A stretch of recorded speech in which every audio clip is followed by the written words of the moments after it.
आहे शरद पवार यांच्या वक्तव्यासंदर्भात आरक्षणाचं धोरण बदलायला हवं, आरक्षण मर्यादा वाढवण्यास पाठिंबा असेल असं शरद पवार यांनी म्हटलंय। मुख्यमंत्र्यांनी सर्वपक्षीय बैठक बोलवावी, आरक्षणाबाबत भूमिका मांडण्यासाठी केरे यांनी मागणी केली होती। त्यानंतर शरद पवार यांची पत्रकार परिषद ही झालेली आहे आणि यावेळी त्यांनी मुख्यमंत्र्यांनी सर्वपक्षीय बैठक बोलवावी, या बैठकीला आपण उपस्थित राहणार असल्याचं म्हटलं आहे। आरक्षणाचं धोरण बदलायला हवं, आरक्षण मर्यादा वाढवण्यास पाठिंबा असेल असं शरद पवार यांनी म्हटलंय।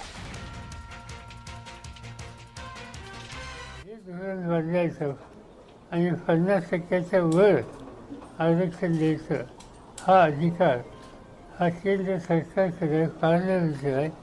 आम्ही महाराष्ट्राचे घटक या बाबतीत कुठल्याही प्रकारचे राजकीय मतभेद न घेता केंद्र सरकारने याच्यात पुढाकार घेतली तयारी ठेवली तर आमचं पूर्ण सहकार्य हा जो काही बदल करायचा त्यासाठी त्यांना राहील।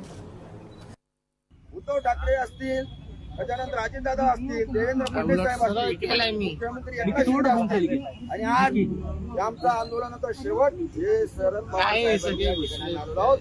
शरद पवार साहेब मराठा समाजाला ओबीसी मधून आरक्षण भेटावं म्हणून आपल्या पक्षाची भूमिका या ठिकाणी स्पष्ट करा।